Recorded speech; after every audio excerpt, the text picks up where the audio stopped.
bismillaahi raxmaani raxiim tusan oo habboon daawadayaal kuna soo dhowaada barnaamij aanu munaasabadda bisha barakaysan ee ramadaan ku eegi doono bal suugaanta soomaaliyeed iyo arrimaha diinta. barnaamijkan waxaanu guud ahaan ku taaban doonaa suugaanta soomaaliyeed meelaha ay ka tatalowdo dhanka diinta. axmed faarax cali idaajaa qoraaga soomaaliyeed oo ka tirsan warfidyeennada ETN ayaan jeclahay in aan bal marka hore weydiiyo axmed, adigoo barnaamijka kusoo dhow suugaanta soomaaliyeed guud ahaan iyo diinta islaamka tusaalayaal naga sii. waa mahadsantahay cabdirashiidow. suugaanta soomaalidu gaar ahaan maansada soomaalida aad ayaa waxa uga muuqda diinta islaamka. sababtuna waxa weeye ummadda soomaalida oo goor hore islaamnimada qaadatay oo ragga taariikh yaqaanada ahi ay yidhaahdaan soomaalidu waxa ay diinta islaamku soo gaadhay intii aanay magaalada madiina soo gaarin, oo asxaabtii u hijrootay dhulka hadda dee la odhan jiray waagi hore ardulxabasha oo inaguba aynu ku jiray iyo waddamo kaloo badan ayaa haddii alla kuu roon yahay soo gaarsiiyey ayaa la yidhaahdaa. marka diinta islaamku aad ayay mujtamaca gudihiisa ugu fiday, hadday caamo tahay iyo hadday culimo tahayba. marka waxaa laga garanayaa halhaysyadooda iyo hadaladooda kale iyo gabaygooda iyo maansadooda iyo heesahooda iyo wax walba diintu meel walba waa ku jirtaa, waa ka muuqataa. inkastoo lagu dhaliila soomaalida in ay xeerka iyo diinta xeerka ay mararka qaarkood yani raacaan, haddana diintu kama maro dhaqankii ayay ku milantay oo ka mid noqotay. marka waxaa kuugu daliila oo kale ujeedooyinka maansada soomaalidu waa badan yihiin, sida la sheego guwaabaa ka mida, diradira ka mida, waxaa ka mida tilmaanta oo ama fardo ama gabdho ama hala tilmaamo geel. waxaa ka mid a haddii alla kuu roon yahay waano, waxaa ka mid a haddii alla kuu roon yahay xodxodo, waxaa ka yani aad bay u badan tahay. waxaa ku jira qayb maansada soomaalidu diinta ku saabsan oo la yidhaahdo alifkaya ama alifyeen soomaalidu tiraahdo, oo inta badan ay tiriyaan culimadu, mararka qaarkoodna caamadu tiriso iyagoo wacdi ula jeeda. maxaa yeelay ninka gabyaaga laftiisa oo gabyaaga wanaagsan markuu yahay waxaan qabaa inaysan banaanayn in caamo lagu sheego, sababto waxa weeye cilmi badan oo aan mararka qaarkood aanay culimadu sheegi karin buu sheegi yaqaan, oo isagoo cilmi dhawood ku qaatay uusan kutubta ka helin. marka waxaa jira maansooyin la yidhaahdo alifkaya oo alifka ilaa ya-da yani xuruufta carabiga ku socoto midba uu dhowr tuduc yahay oo wacdi ay culimadu ula jeeday oo dadka u sheegi jireen. weliba culimada dee gabayda, culimadu ma wada gebi jirin,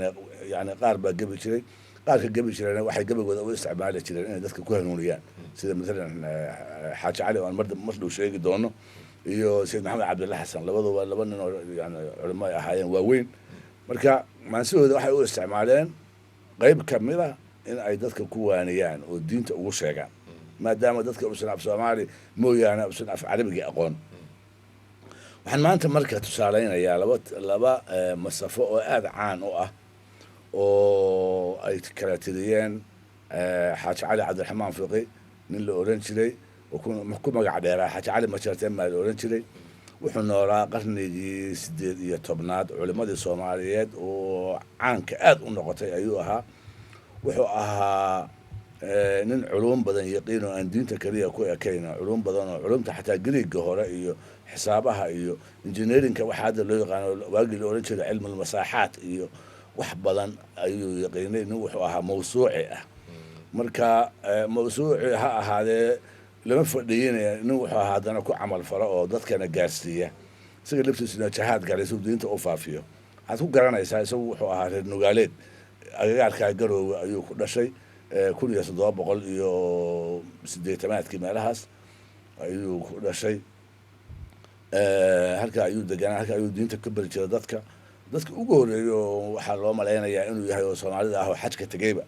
inuu yahay, ama dadka madowga yidhaahdaan soomaalidu, yani dadka madowga ah oo de aan carabta ahayn ama muslimkaas kale ahayn, oo dadka ugu horeeyey oo xajka tegey ayuu ahaa qarnigii 18aad bilowgiisi ee bartamihiisi meelahaas. xajigu markaa nin wuxuu ahaa saan soo sheegay diinta ku camal falaha oo xataa mararka qaarkood ku jahaada. waxaa la sheegay inuu xataa inta tegay meesha la yidhahdo bombay iyo hindiya uu masaajid ka dhisay, masaajidka weli dhisan yahay magaalada bombay la yidhaahdo oo hindiya ah. aakhirka xaajigu wuu soo wareegay, wuxuu usoo wareegay koonfurta soomaaliya, marka iyo agagaarkeeda, gosha dhulkan la yidhahdo labada webi udhexeeya jubba iyo shabeelle ayuu usoo wareegay. markuu usoo wareegana diintu aada u faafiyey. dadkii uu ku kari waayena jahaad buu ku qaaday, xertiisii buu ciidan inta ka dhigtay ayuu jahaad ku qaaday. wax badan baa laga hayaa marka oo taariikha xaajiga, inkastoo wixii isagu uu qoray aan waxba laga hayn, haddana taariikh badan ayaa laga haya oo meelo kale laga helay, ama dadkii arkay hadday yihiin dad Eurubiyana iyo hadday yihiin dad kale waxa ay ka qoreen baa laga arkaa. waxyaalaha uu qoray hadda carabiga uu ku qorayna aad bay u badnaayeen. carabiga ku qori jiray waxay la Soomaali markaa ma qorayna, wadaadna wuu ahaa sheekhu. marka waxaan ka garanayaa oo haddii alla kuu roon yahay warqad dheer oo uu u qoray wadaad isna sheekh ahaayo dhagax buur ahaayo. marka waxaa la yidhahdaa al-ajwuba alghaybiya lis-su'aalaat algharbiya oo dheer aad u dheer. waxaad ka garanaysaa oo kale waxa weeye waa jawaabihii yani qaybiga ahaa oo loola jeeday oo looga jawaabahaya su-aalihii reer galbeedka. galbeed waxaa markaa dhagax buur ba ah xaggaa. marka aad bay u dheer tahay, waa risaale aad u dheer oo cilmi badan iyo ay ku jiraan. mandiq baa ku jiro oo culum kale ku jirto oo carabi baa ku jiro oo nin baa soo wadaadkaasaa soo weydiiya wax. wadaadku marka waxa uu qaatay inuu tijaabinayo aqoontiisa, marka ayuu haddana u jawaabay. marka aad bay u dheertaa, culum badan baa ku jirta oo cilmi gaalo iyo cilmi muslim oo ka buuxaa. marka si aan wax loo baran hadda ayuu u bartay wax oo ah inuu culum badan oo aan diini kaliya ahayn wax walba ah uu yaqaanay buu ahaa. aakhirkiisaan soo sheegay wuxuu ku dhintay meesha la yidhaahdo marka. wuxuu ku aasan yahay tuulada la yidhaahdo cagaaran oo qabrigiisu yani halkaa lagu aasay. waana marka dureedkeeda. marka masafooyinka xaajigu tiriyey marka oo ku saabsan diinta iyo wacdiga tan ugu caansan weeye, midaan hadda aan marin doono haddii alla idmo, oo 3 xaraf aan ka marin doono, alifka iyo ba'da iyo jiimka iyo xaada, 4 xaraf ayaan marin doonaa oo wacdi weeye. waxaana laga yaabaa in ay tahay maanso na soo gaadhay oo soomaalida hore tirisay tan ugu horeysa waan hayno inay tahay ayaa laga yaabaa. ciddii ku xigtaana waa un raago ogaas baan qabaa inta na soo gaadhay. xaajigu marka midaan wuxuu kaga hadlahayaa marka aakhiro ninkaan u faran dhibaatada haysan doonta hadhow ku dhici doonta. wuxuu kaloo kaga hadlayaa dadka xusuusinaya yani malakul mawtka yani geerida. wuxuu kaloo aakhiro dhibteeda ayuu tilmaamahayaa dhibaatada taalla. wuxuu tilmaamahayaa oo kale in yani in loo baahan yahay in loo saad qaato oo wax loo tabcada haddeer aakhiro. wuxuu kaloo ka dagaalamahayaa matala khuraafaadka oo kale, waxyaalaha sananka la yidhaahdo soomaalidu ay tiqiin oo aan diinta sal ku lahayn ayuu iyagana ka dagaalamahayaa. marka wuxuu yidhi alifiyeen ibnow aadni, arrin waad ka dhacan tahay, ilaah waa ilaaheen, dadna waa addoommadii eedaadiya ku ogaada. nimaan aakhiruu faran ereygan ku odhan doono, ma iga aqbalaysaa istimaacu waa doore, udunaynka raarici annahaygaga amaarin, adna laabta ku adkayb. maanaa aqoon gaaban maadaa adduunyaah, ina eeddama ilowday abtirsiinyaheennii,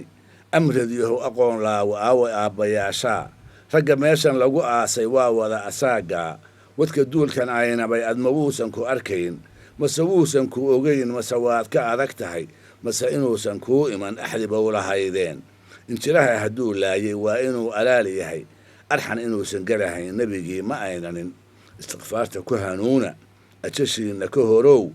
urur noolba lagu waani arrafo iyo soonqaad, iid noolba la awaaji odayaasha kuu talin, adse weli ma aabayne ma oboo kalaa tahay, arwareegada adkaysta omos baa horreeyee, allow yaa ogeysiiye inay eeri go'an tahay, sanamkii kama idlaanin aftinta iyo doogada, lo'da haatan igar weeye afagaal wixii dhalay, nirignaaf unuungoyntii ab horay ka soo tiil, marna oloshii kama daynin nina haatan aabbihii, illi noolba kuu sheegay ahabtiina kuu naqay, aan waa aamusahayaa wax afeefe iga tahay, nina yuu hadhow ooyin goor tala abaajiday. kaasi waa alifkii. aad baad umahadsantahay. haddii alifka aan su-aala kaa weydiiyo, ereygan alifiyeyn oo kale uu ku bilaabay muxuu yahay muraadkiisa? alifiyeen waxa weeye yeen alif baa wuxuu yidhi wey wax kale maaha macnaha anigu anaa iri odhan maayo alifka diinta ayaa yidhi hadalkan macnaha diintu alifka iyo xuruufta markaa diintay matalaysa alifiyeen ba'iteen xaa'iteen khaa'iteen siiyeen nuuyeen waawiyeen kulli waa ku tiriyaan oo mid walba wixii ku habanaa marka mid walba waxay ku habanaa ku tiriyaan erayada haddaan qaar kaa weydiiyey intana aad tirisay nirig naaf unungoynta aba hore ka soo tiri nirigu waa awrka yar marka nirig iyo nirigna waa la yidhaahdaa nirig iyo nirig iyo qurbac iyo intaba waa la yidhaahdaa marka waxa weeye nirig naaf xidig waxaa jira la yidhahdaa naaf madoobe xidigaha dayax yani ay wada fadhiistaan 28 ah waxaa ku jira mid la yidhahdaa naaf madoobe habeenkaa naaf madoobaha ay tahay haddii waa sanan wax soomaalidu ay taqiin weeye weliba geeltiraha soomaalidu aad u yaqiin haddii habeenkaas uu dhasho awr hashu dhasho waa laga gawrici jiray sababto geelu halaynayaa baa la odhan jiray oo yani kuma fiicna inuu noolaadaba niriga naaf marka xaajigu wuxuu leeyahay waa qalad macnaha naaf madoobe iyo naaf cadda midna ma keeno xoolaha bulaalkooda iyo baaba-ooda ayuu leeyahay waxaa la mida tan kale oo looda haatan igar weeye afagaal waxay dhal afagaal isna waa xidig weeye dayaxa la fadhiista waa xilli weeye markaasna waa kii lahaa ninkii heesay haddaan ururtiga afagaal riday marka eedaa ilaah baa qaba anna orodkay waa intii hore wuu ku lahaa geela markuu ugu heesahayey oo macnaha afagaalku markuu dhaco roob baa la fishaa iyo haddii iyo barwaaqo iyo marka laakiin wuxuu leeyahay anigu dadaalkaygii ilahay bay ku xiran tahay wixii kale waxaad moodaa inaysan ku xiran ilaahay wixii hore labadaba waa ku xiran yihiin laakiin wuxuu leeyahay anigu waa soo dadaalay marka ilaah buu baryayaa oo kale weeye waxaa ku xiga ba'iteen iyadoo wuxuu kaga hadlaya marka ugu horreysaba tubaakada oo markaas in la cuno la bilaabay oo uu leeyahay waa xaaraan wuxuu kaloo ka hadlaya wax ku qaadasho la-aanta maaragtay dhibaatooyinka bini'aadanka soo mara sida abaaraha iyo cudurrada iyo waydna waxba ku qaadanayn buu leeyahay yani yaa baad leedihiin dadku la hadlaya bini'aadanka waxaa la mida oo uu diidahaya cayaaraha habeenkii la tunto iyo waxaas ayuu leeyahay waa xaaraana xaggee aakhira ka gelaysaan maca dembigaas oo marka waa wacdi weeye masafada oo dhan marka haddaan ku xijiyo wuxuu yidhi ba'iteen ba-ow aadmi ma baraarugaysaa buuriga kan xaaraana bal maxaw cunaysaa bal maxaad u baankuusi bakhtigan aan la gowricin baxri maa xalaaleeyey inaad been hawaas tahay rabbi sow ka baqi maysid maradhaara kay tahay buurbuurna kugu yaacay beerxawna kuu keen belad noolba soo aragtay baasaha abaareed baxri noolba idin waani barbarse alla kaa mari waxaad buunayaal aragtay barkhalle iyo saylixi beerkaaga kuma doogan hadalkaa biliilihi ina waloo barbaarihi timihiisa biifee beladiisa ka cayaar beledkiina waasaca banaankaa buduu idleeye bil khamiis miyuu gelib بالسكة حتى أنا وسكدي يعني dadkan sakada bixin buu la hadlayaa oo leeyahay adigu xoolaha ma leeyahay ilaahay baa ku siiyay intii uu ku yiri ka bixi بالسكada allaad baajin maadaa bidhaan kale waqti baadan filanayna baqaskaaga sii fuud haddaad maanta bay doonto bari baynu leenahay nin balaayo lala maagay badda yaa ka celin kara jahanaba bawaarkeeda balalkii xadiimaad bacaskii hadday noqoto oo bankalaysa soo tubo oo dhididka kaa baxay webigii basraad yahay oo baadilkaad falatay baalkii ku qoran yahay afka baabah laga yeero baabacadu marag tahay haddaan boohintaa badanin beenlowgu waa ani uu leeyahay xaajigu markaa waa tii ba'da ahayd wey waxaa halkan baabacadu waxa weeye waxaa yani la yidhaahdaa aayad qur-aana weeye aakhire markii la tago oo qofka dembiilaha la xisaabayo oo uu doono ama uu isku dayo inuu inkiro afka inta laga xiranaaya waxa jirkiisa baa ku marag furayaa la yidhaahdaa haragiisa gacmihiisa lugihiisa yowma tashhadu calayhim arjuluhum waaydiihim suuratu yaasiin aayad ku jirta ayuu tilmaamaya xaajigu markaa afka baabah laga yeelo baabacadu marag tahay haddaan boohintaa badanin beenlowgu waa anig waxaan ku xijinayaa jiinkii wuxuu yidhi jiinyeen jabow aadni ma jalbeebanaysaa jid xun baad ku socotaa ee jiscid ma u helaysaa jees miyaa ku habban in asaagi jiibsaday jaankaaga waxaad fuudi jid siraad ma moog tahay ninna jaamo uma tolonin joombiyadna ka af badan jireeciisu waa sida timaha jaahiisna uma kaco ninkaan jiirta waa jidka siraad uu ka hadlahayaa ninkaan jiirta laga saarin duul jahanabaad noqoy jiribkaaga ma og tahay iyo jinatuurku waa been muslim way isku wada jooga jidna yuusan kuu talin nafta waad jeclaydayna jarka ha iska xoorina jahanabiya ololkeeda ma nin jiir ulaa jira waataad u wada jeeday ragga jawhartiisii maxaa niman jamaamiira jeexa looga soo kacay malagii jajuubahayay aad ma joojinaysaa jeesdhaafka nebi waaye ma jeclaysanaysaa qabrigiina kuu jeexan laxodkiina kuu jaran jiirkaaga dixiraale meelaha jinaadka ah lafta joofabaa harisaantaada jirifta ah jildigaa ku marakici warqad beriba lagu jiiday jeebkaa laguu gelin wax adduunkii lala joogay majikaartan baa jira in qiyaama jiri doono ninna yuusan jaaxidin jibcahaa dadka u maraga jinniga iyo wanaaskaba goortuu jibaadaayo ninna ruuxu kuma jiro jaantaan inagu jiifiniyo sharcadii la foolari waa la rogayaa dhulka jacalnaa caaliha asaafiraha baa ku dhacaysa jaantaan inagu jiifiniyo sharcadii la foolari mar haddii la kala jeesto ninba jiidii waa u socon jahanaba niman baa leh jannadiina duultage sunnihiina buu jaray kutubkiina nin jahaadka wax u sheegay waa ehel jaxiimaad sunnihiina buu jaray kutubkiina jeer dhaaf inuu jaahil ku caddaaday anigaa u joogsada nin jamaacada u guuray alla waa ku jecel yahay nin kufaarta ku jahaaday janna waa u dhowdahay jalaalaynku wuxuu sheegay maku jaaxidaynaa anjuujaa u dhiman maayaan waxba iiga juusayn adna waana uma jeedo anna waaba jiijaday haddii aadan juqi hayn hadalkayga jawhara jinnigii isha caddaa iyo jafariilla kuu talibu waxaa kugu soo hartay xadi iyada ugu yaab badan wuxuu yidhi xa'iteen xusuus laawe ma isla xaddi weyn tahay xaakaa laga abuuray xawadaada rubadda ah xawadaa qof laga keenay maxeeraarinaysaa xawl kaamilaad huruuday xeryo eebba kuu dhigay waa hooyada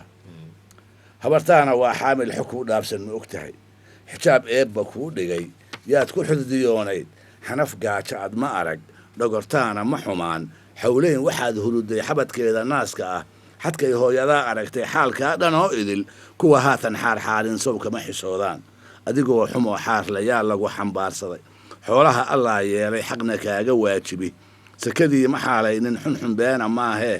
inaad xadhigga soo geliso waad ka xantanaysaa xuduuddii allana diidday xeerkiina kuma jirin ilaahay xogtaada og waadna xarbiyaysaa aakhirana uma xeeban xeradaana wayada qosolkaad isku xabeybin xujo maad u leedahay xarakaad wax ku habban nin ilaa xoreeya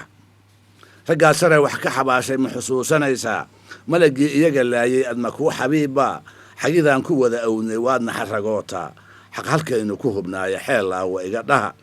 hadday nayl dawaca xageeto xaarxaaro badana nin xalaashi laga qaaday sidiis ways xumeeyaa xidibtiisna kuma keenin xooggiisna kuma helin inta lagu xanaaneeyey xamdi eebba uma naqin ilaahay xeryaha joojay u xisaabin darana markaas wuxuu xusuusinayaa raggii le'day oo dhintay oo magaca lahaa iyo meeqaanka uu leeyahay kuwaas maad ka fiicantihiin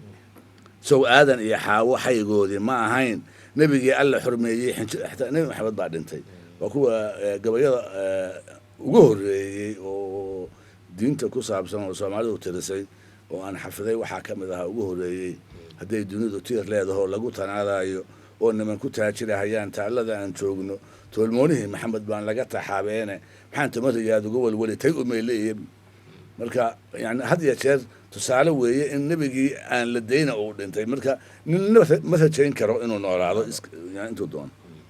sow aadan iyo xaawo xaygoodii ma ahayn nebigii alla xurmeeyey xinjirtiisii lama dayn nimankii xunayn diriray xaddi may lahaayeen sow xaamid lama joogin maantay xaquuqmeen sow xaabba lama jiifin maxamuud xawaadane sow samantar uma xaantin meel loo xariiqnaa xanduliya maxaa laayay xirsi faarixii hore awa xiliyo xooliyo xeryegaaladoodii maxaa lagaga xaaleeyey xor kafniina maahe kafan unbaa ka raacday maxaa lagaga xaaleeyey xor kafniina maahee waa kaa xaq daranahay xog miyaad u haysaa xubintaa cun mooyee xaaloo dhan ma moog tahay ardadow xalaal quudo xaaraanna ha u noqon ardadow xalaal quudo xaaraanna ha u noqon xaq allaad ku dhalateena xeeryuu ku tabadulin muslim wa isku wada xooge tiirida ha la xeebsado xayawaankii lala joogo sakada ha la soo xiro oo toobadda xanuunkeeda xabadku ha ku doogsado xabiibkaaga kuu tolo iyo xididba ha la aakido daris waa xaq weyn yahay ee xaajadii ha loo galo xan iyo xumaan xan iyo been xumaan iyo xasad xaaraan wixii gala intaan uunka la xisaabin xaalkood ha laga baxa buu yidhi xaaji cali allah u naxariisto waa xaaji cali majeerteen. axmed faarax cali daajaab waxaan u malaynayaa xaaji cali majeerteen sugaantiisu inay dadka soomaaliyeed guud ahaan markii u horreysay ay si fiican uga bogan doonaan. ha yeeshee badanaa waxaa la isweydiiyaa maxaa magaca qabiilka xaajiga magaciisa loogu ladha. taas maxaad ka alla jawaabtaa? waa su-aal meesha ku jirta, waa runtaa weeye. horta xaajigu gabayga masafadan iyada oo aan la aqoon in xaaji cali tiriyey baa soomaalidu waxay u noqotay wax iska hidda ahoo aadana aqoon laa waa la yidhahdaa, aadana aqoon laa waa arrin waad ka dhacda, qof kastaa waa iska oran jireen. anoo yar baan maqli jiray, mana aqoon xaaji cali iyo inuu leeyahay. waa wax hiddihii ka mid noqday, hiddaha sugaanta hiddaha ah ayay ka mid noqotay. midaan magaca qabiilka waxa weeye culimmadii hore oo soomaalidu ninku markii uu caan noqdo oo cilmigiisu cilmi dhaafo oo yani aadna loo barto si looga sooco dadka kale. xaaji cali nin walbaa loo odhan karaayo sheekh cali, marka si looga sooco magaciisa magaca qabiil baa badanaa la raaciya, ama magaalo ama qabiilka uu yahay ayaa la yihahdaa. keligiisa maaha, culimo badan ayaa saas soomaalida u taqiinay. waxaa ka mid a masalan sheekh yuusuf direed oo reer mudug ahaa ayaa ka mid a dir baa loogu magac daray isna. waxaa ka mid ah sheekh aadan cawramale oo luuq kitaabada ka akrin jiray oo caan ahaa. marka waxa weye sheekh aadan waa badan yahay, sheekh cali waa badan yahay, waa laga soocayaa. macnaha koolkoolin baa ku jirta, yani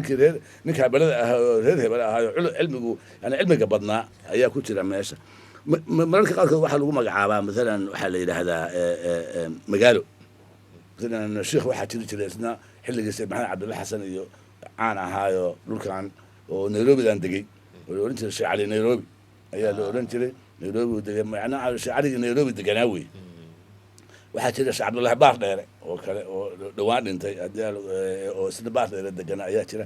marka culimmada magacooda waxaa la raaciya ama qabiilkooda ama meesha ay markaa degan yihiin, laakiin culimmada oo dhan maahee waa marka inta ay caan noqdaan aad yani loo barto. mararka qaarkoodna laga yaabo in ay meesha ay deganaayeenna ay ka fogaadaan xoogaa oo ciddooda joogtay ayaa iyadana suuragala. marka labadaas sababood badanaa waa markii waqtiyadii hore miyaa waqtiyada hore inta badan hadda ma hayna hadda wadaaduna hadda oo yani lagu magacaabay ama qabiilkiisa ama qabiilka hadda waaba xoogaa saas, inkastoo lagu dhaqmo lama jecla in lasoo qaado soomaalidu.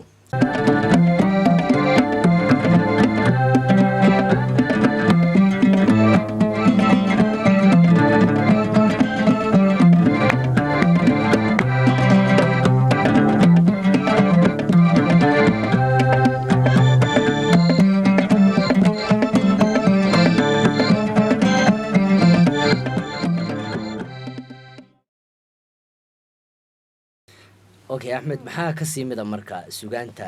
diinta ku salaysan ee soomaalidu leedahay? sugaanta aad bay u badan tahay, waanu barnaamijyo dambe ayaanu kaga hadli doonaa. badankeetana waa furfurasha, waxa weeye ragga hore ayaanu yani barnaamijkan ku ekeynaynaa sida xaaji cali oo kale iyo sayd maxamed. hadda waxaan soo qaadan karaa matalan sayd maxamed cabdulla xasan oo isna la yaqaano, aan u baahnayn hadda halkan inaan ka faahfaahiyo wacdarihiisii iyo hawlihii uu soomaali u qabtay iyo wadaniyadiisii iyo horseedkii uu gobonimada u ahaa iyo daraawiish inuu asaasay. iyo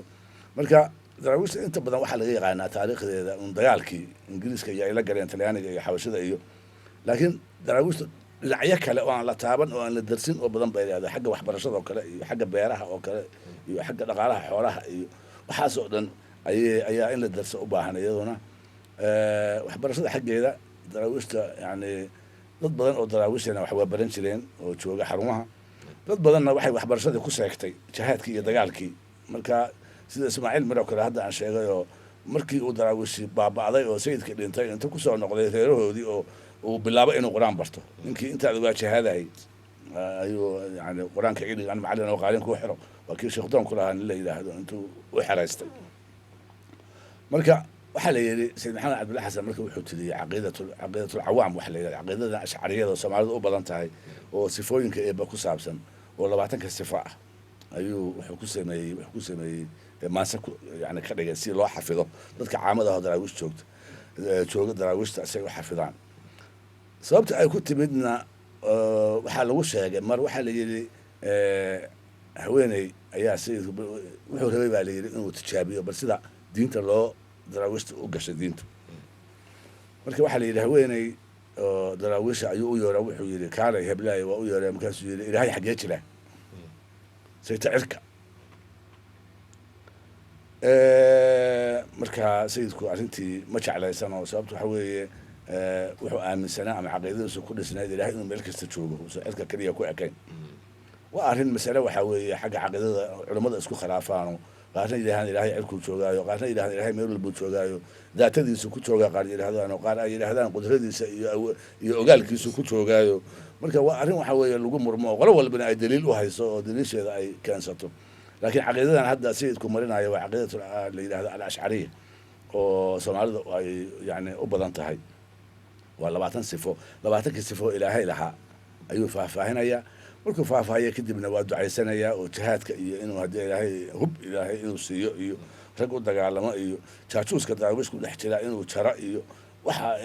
in la laayo oo inta la ogaado iyo waxaasuu ka ducaysanayaa marka dambana ilaahayna marka dambe wuxuu weydiisanayaa dembi dhaaf ugu dambaysa marka waxay ahayd in la xafido oo daraawiishta xafido weliba dadka caamada ah oo aan carabiga aqoon ilaahayni jaliilka ahaa 20 sifa u waajibtayoo inuu jiraba u waajibtayoo hadduusan jirin ma joogneen hadduu ina joojiyaad aragteen inuusan jirin ma soo dhowdo inuu jiri jiraa u waajibtayoo haddii kale yaa jiraysiiyey inuu jiri doonaa u waajibtayoo haddii kale yayna jaasayn jinniya insiba waa khilaafsan yahoo haddii kale waaba jeyskood sidii dadka jir iyo dhiig ma lahoo sidii axad meel ma joogsado jinaad iyo feero dhinac iyo calool iyo bariya joof ma leh jambayn iyo kor iyo hoos ma lahoo jaliil jaa hore iyo daba ma leh ilaah jismigeenna ha u dayinoo haddii kale laysku jaangoo jaliil kelinimaa u waajibtayoo ninkii jigtayou jaxiimo galeey ninkii laba jaga jeclaysanayow jifeeyay waa junuun falan